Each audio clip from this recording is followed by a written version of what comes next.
My daughter-in-law once told my whole family that I didn't have two dimes to rub together.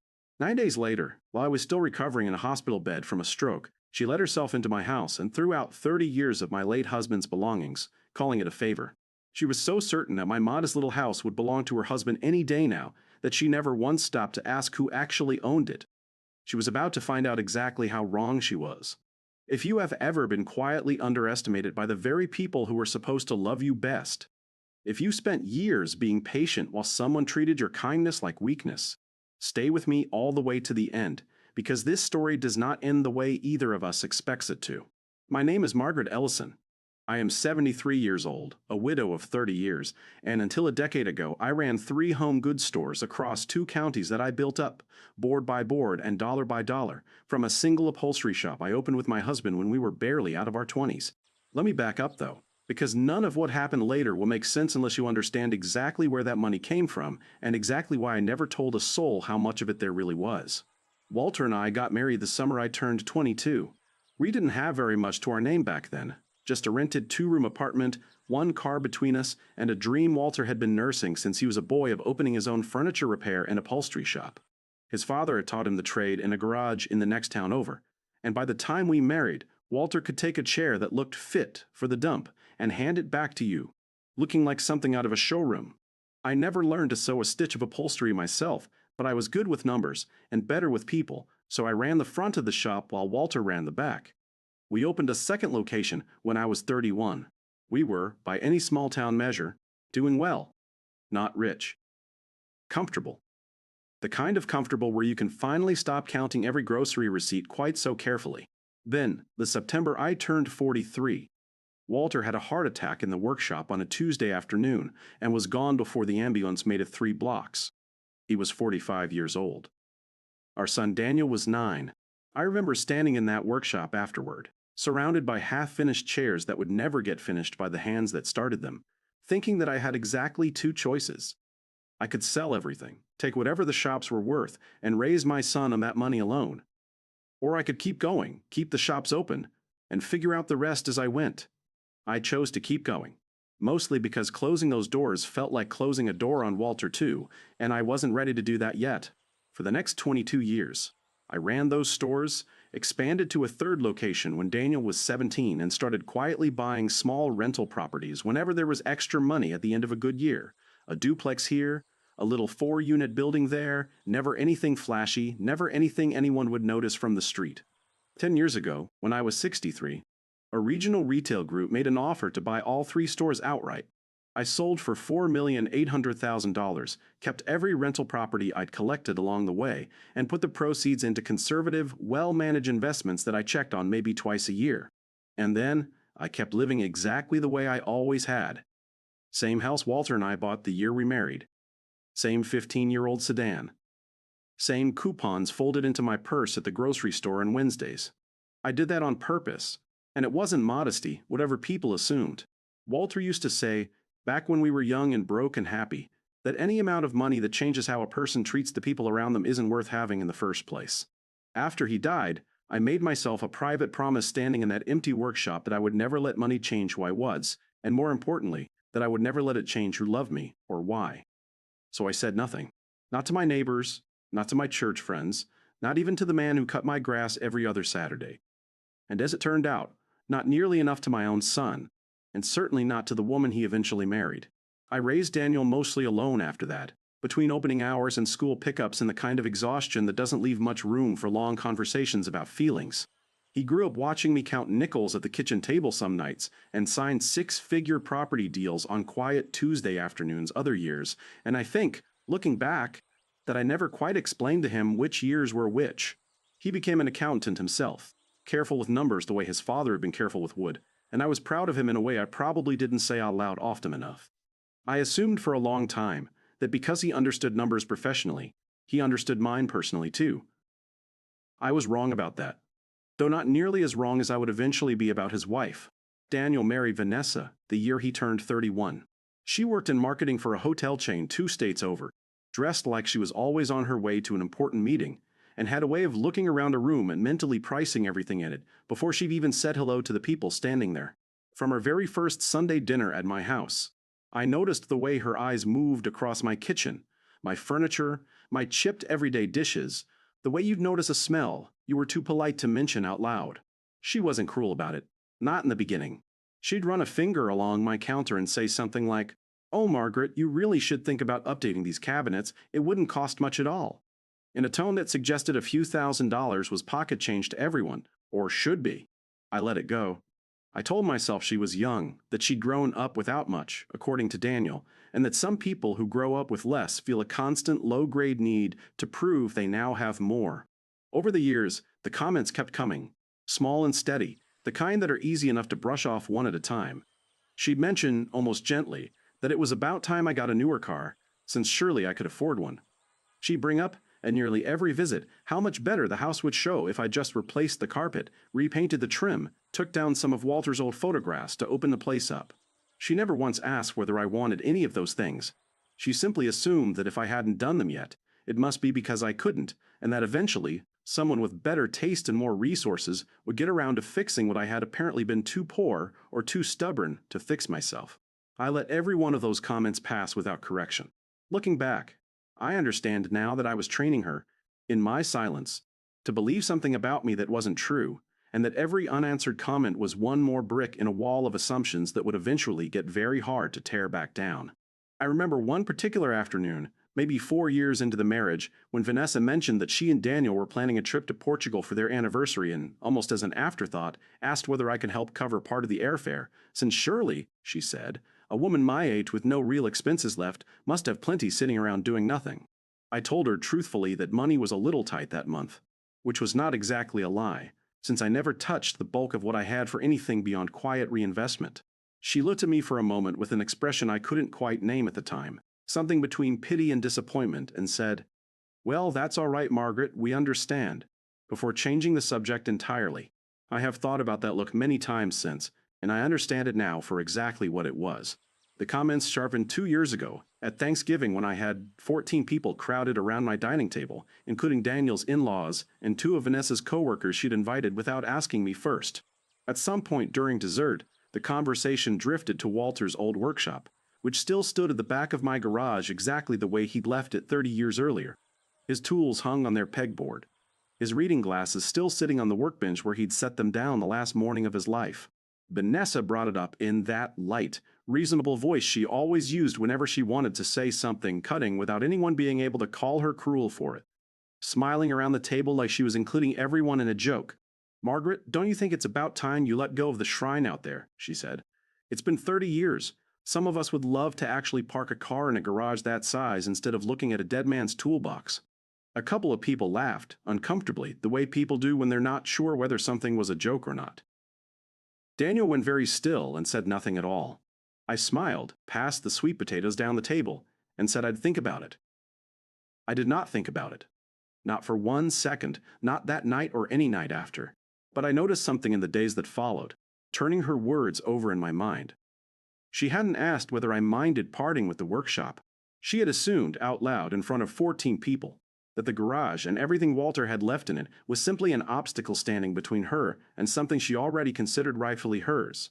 It happened again that Christmas, smaller and quieter, when she mentioned, almost as an aside while wrapping presents at my kitchen table, that she and Daniel had been looking at kitchen renovation photos online for when we eventually redo this place properly.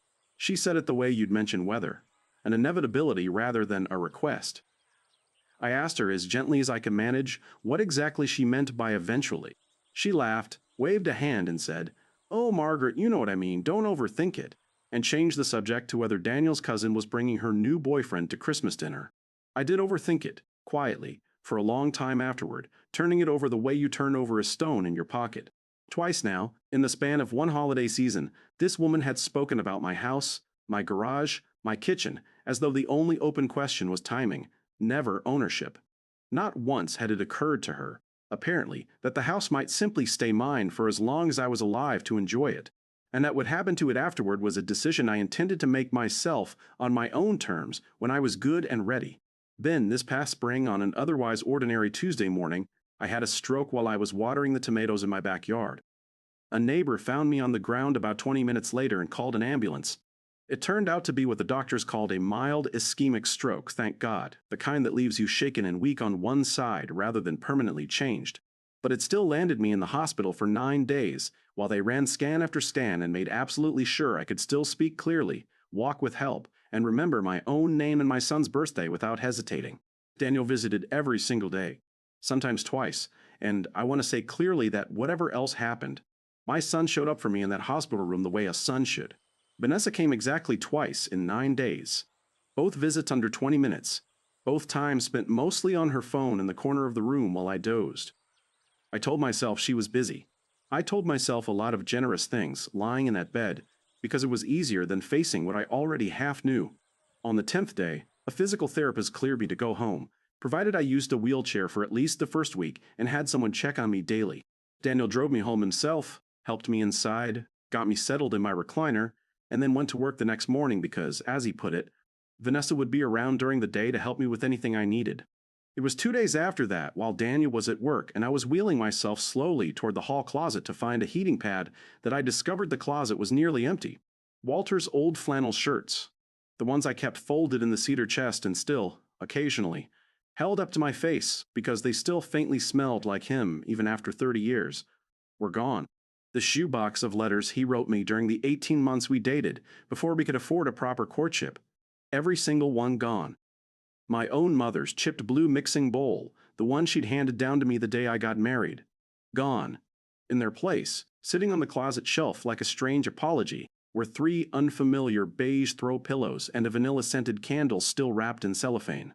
I sat very still in that wheelchair for a long moment, and then I called Vanessa.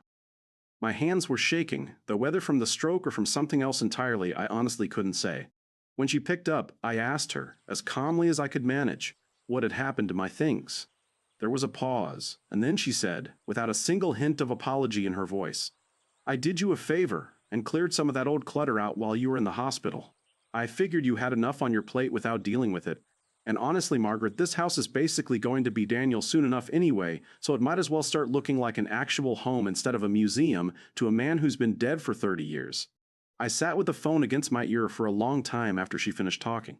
Long after she'd said goodbye and hung up, listening to nothing but my own breathing and the quiet hum of the refrigerator down the hall.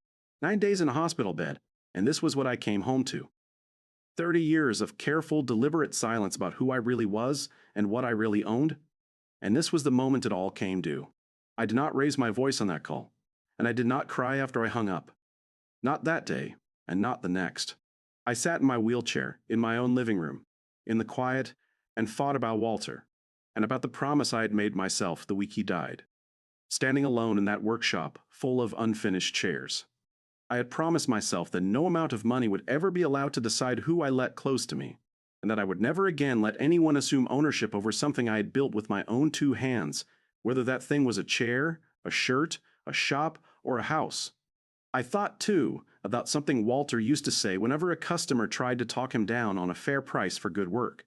He'd smile, set down whatever tool he was holding, and say quietly that he didn't need to argue with anyone about what something was worth. He only needed to decide what he was willing to accept for it. Vanessa had made a decision about my house, and about Walter's memory, and about me, without ever once asking what I was willing to accept. She had done it while I was too weak in a hospital bed to stop her. And then she had explained herself to me as though I should be grateful. I did not feel rage, exactly. Sitting there. Rage would have been easier, in its way, because rage burns hot and then burns out. What I felt was something colder and steadier.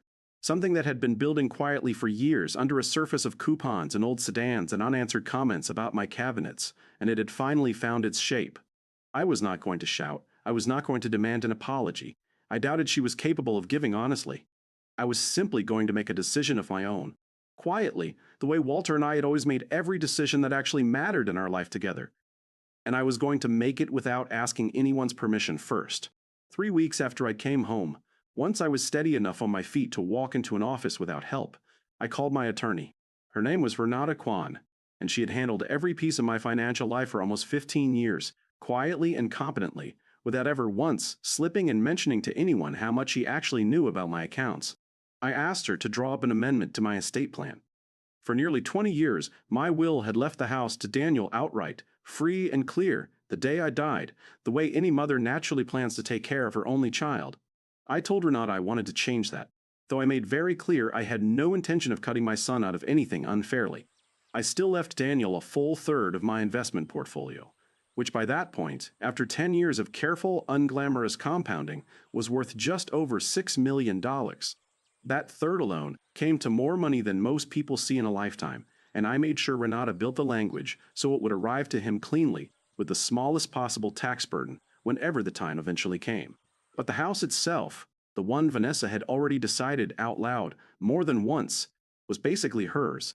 I moved into an irrevocable trust in my granddaughter Chloe's name instead.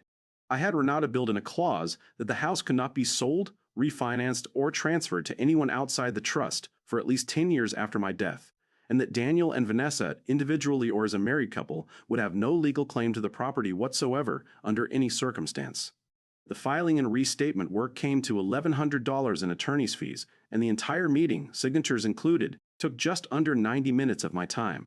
Renata asked me once, gently, while we were going over the language line by line, whether I was certain I wanted to draw such a sharp line between the investment portfolio and the house itself, rather than simply reducing Daniel's overall share and letting him decide what to do with a smaller version of the whole.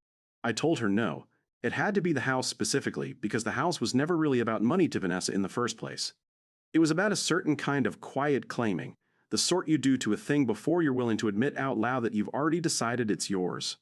I wanted whatever came to Daniel to come to him because I trusted him, not because his wife had spent years assuming it into existence.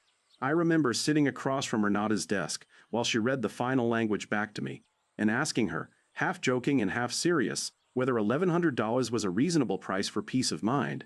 She looked at me over her reading glasses and said that in 15 years of doing this work, it was one of the cheapest and cleanest decisions she'd ever helped a client make. I signed everything that afternoon, drove myself home for the first time since the stroke, and didn't say a single word about it to anyone in my family. I wasn't hiding it out of shame. I was simply waiting, the way I'd waited on so many things over 30 years, for the moment it would actually matter. The change didn't surface right away. Estate documents are quiet things. They sit folded in a drawer or a file cabinet until somebody actually goes looking for them, and nobody had any reason to go looking, at least not yet. About 6 months later, at a family barbecue I was hosting in my own backyard, I overheard Daniel and Vanessa talking near the grill about redoing the kitchen. "Once the house is finally ours," Vanessa said, and Daniel nodded along, the way he'd nodded along at every comment like it for years. Neither of them noticed me standing near the screen door. State law requires that whenever a major asset moves into or out of a trust, a formal notice goes out to anyone previously named as a beneficiary of that same asset, so there's a paper record and no one can claim later. They didn't know. Renata's office had sent that notice to Daniel weeks earlier as required, and it had apparently sat unopened in a stack of mail until that same week. Daniel called me the evening after the barbecue, his voice tight in a way I hadn't heard from him since he was a teenager caught in some minor lie. He asked me why a letter from my attorney said the house was going into a trust for Chloe and not to him. Before I could even answer, I heard Vanessa's voice come on through the extension, sharp with something that sounded, for possibly the first time in 15 years, like genuine alarm. She asked whether I was being taken advantage of by someone. She asked whether I was confused. She asked, very carefully, whether I thought I should see a doctor about my memory, given everything with the stroke. It did not occur to either one of them, not once, in that entire 10-minute phone call, that I had done this on purpose with a perfectly clear head for a perfectly clear reason. They spent that call assuming I had been manipulated or confused rather than considering, even for a moment, that I might simply have been paying attention the whole time. Daniel called Renata's office himself the following morning, apparently hoping she might tell him it was some kind of clerical error, a form sent to the wrong file by mistake. Renata told me later, once she'd confirmed with me that she had my permission to speak plainly with him, that she'd simply told him the amendment had been requested and signed by me, personally, in full possession of my faculties on a specific date roughly 6 months earlier, and that she was not at liberty to discuss my reasoning without my consent. Daniel hung up, by his own account, more confused than when he'd called, and spent the better part of that week convinced there had been some kind of mistake that would eventually sort itself out on its own. I didn't explain any of it to Daniel or Vanessa that night, and I didn't plan to. Not yet. Instead, 3 days later, I invited my granddaughter Chloe over for tea on a Saturday afternoon. She was 20 years old that summer, home from her second year of college, and out of that entire household, she had always been the one who called me, just to talk. Not only on birthdays or holidays, the one who used to sit on my kitchen counter as a little girl and ask me questions about Walter's tools instead of asking when we get rid of them. I told her everything, start to finish, over 2 cups of tea that went cold while we talked. I told her about the $4,000 I was left with the week her great-grandfather died and the $4,800,000 the stores eventually sold for. I told her about the rental properties, the $6 million portfolio, all of it. Numbers she had genuinely never heard connected to my name before. Then I told her about the stroke, about the empty cedar chest, about the shoebox of letters, and about the exact words her mother had used on the phone. Chloe went very quiet for a long moment, staring down into her cup. Then she looked up and asked me, carefully, "Grandma, did Mom really throw away Grandpa's letters while you were in the hospital?" I told her yes, every single one, and that I hadn't been able to find a single page of them since, no matter how many closets and boxes I'd searched through since coming home. She sat with that answer for a while, turning her screwn over in her fingers, and then she said, quietly but firmly, "That's not okay, Grandma. That's not okay, Grandma. That's not even close to okay, and I honestly don't care whose name is on the house." I told her about the trust, then about the 10-year clause, about the fact that the house would come to her, and only her, whenever I eventually passed, and that I hadn't done it to punish anyone or to make a point, but because I needed, at 73 years old, for at least one piece of what Walter and I built to end up with someone who had never once assumed it belonged to them before it did. Chloe reached across the table and took my hand, the one that still went slightly numb sometimes since the stroke, and told me that she loved this house. Every creaky floorboard and every one of Walter's old tools in that garage, and that she would take care of all of it exactly the way I had. Then she said something that I have thought about many times since. She said, "I think Mom forgot that you're a whole person, Grandma, not just somebody's mother-in-law waiting to hand things over." I don't think I have ever felt more clearly understood in my entire life than I did in that moment. Sitting across a kitchen table from a 20-year-old with cold tea and my late husband's letters gone missing between us. Before she left that afternoon, Chloe asked me one more question, hesitating a little before she said it. She asked whether I was doing all of this because I wanted her mother to feel punished. I told her honestly that I had thought about that question myself, more than once, sitting alone in my living room in the weeks after the phone call, and that the answer, as best I could tell, was no. I wasn't trying to punish anyone. I was simply trying, for the first time in 30 years, to let the people around me meet the consequences of their own choices instead of quietly absorbing those consequences myself, the way I always had. Chloe nodded slowly at that, like she was filing it away somewhere to think about later, and told me she understood the difference even if her mother might not. Not yet. Chloe drove straight home that same evening and, according to Daniel, who told me about it days later with a strange mixture of guilt and relief in his voice, sat her mother down at their own kitchen table and told her, almost word for word, everything I had told her that afternoon. Vanessa tried, at first, to explain it away exactly the same way she'd explained it to me on the phone months earlier. That she'd only been trying to help. That old things eventually needed to go. That she hadn't meant any harm by it.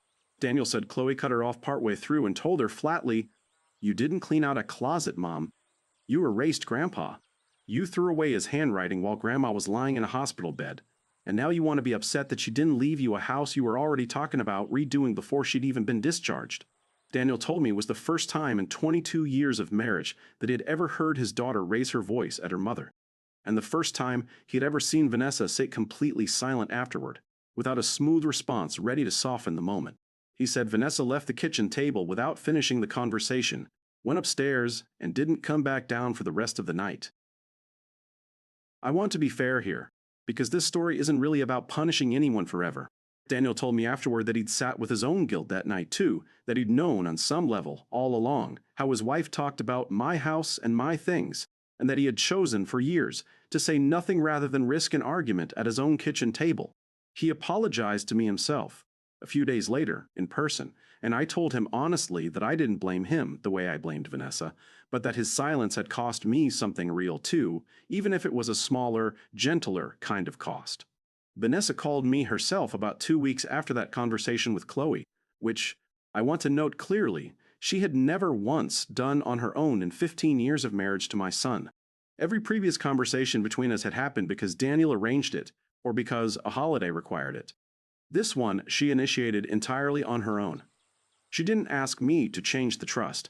She didn't ask for anything at all, in fact, which surprised me more than almost anything else that happened that whole year.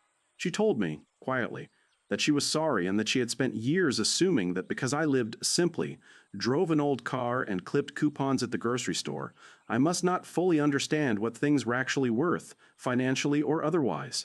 She said she had been wrong about that in more ways than one, and that Chloe's words had stayed with her for 2 straight weeks without letting up.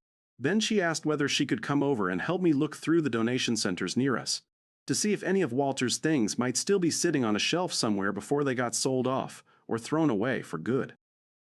I said yes. It took us most of a Saturday, driving between 3 different thrift stores in 2 towns, before we found a plastic storage bin at the second location, half buried under someone's old lamp collection that turned out to hold most of Walter's letters. 30 of the 34 I'd originally had, still tied together with the same faded ribbon I had used decades earlier. Vanessa cried harder over that bin than I did, sitting on the concrete floor of a thrift store back room in her nice work clothes, apologizing again and again in a way that finally felt less like performance and more like something real breaking open in her. I did not undo the trust that afternoon, and I have not undone it since. Chloe will still get the house exactly as planned, and I believe more firmly now than ever that this is exactly as it should be. But Vanessa comes to Sunday dinner now every single week, and instead of commenting on my cabinets or my carpet, she asks me questions. Last month, for the first time in 15 years, she asked me what Walter was actually like as a young man before I answered, and actually waited to hear it instead of already deciding for herself what my answer would be. She's also started asking, every few weeks, whether there's anything around the house I need help with, and actually waiting for me to answer honestly instead of assuming the answer for me. 2 weekends ago, she spent an entire Saturday morning helping me relabel and reorganize what was left of Walter's tools in the garage. Not to clear them out this time, but to make sure everything was properly protected against the damp, since, as she put it, some things are worth preserving exactly as they are. I don't know if Vanessa and I will ever be as close as I am with Chloe, and I have made my peace with that possibility. But I believe her apology now, in a way I did not believe her explanations before, and in my experience, that particular kind of belief has to be earned slowly, one ordinary Sunday at a time, rather than declared all at once. I have thought a great deal, over the past year, about the quiet difference between what people believe they are owed and what they actually choose to earn. Respect was never supposed to work like a down payment on somebody else's inheritance, collected in advance and cashed in later. The people who genuinely deserve what you have built are, almost always, the very same people who would have shown you the exact same respect even if you had built absolutely nothing at all and had nothing left to give anyone but yourself. Vanessa found that out the hard way, in a hospital room she visited for less than an hour, over a house that, in the end, was never going to be her husband's or hers, at all.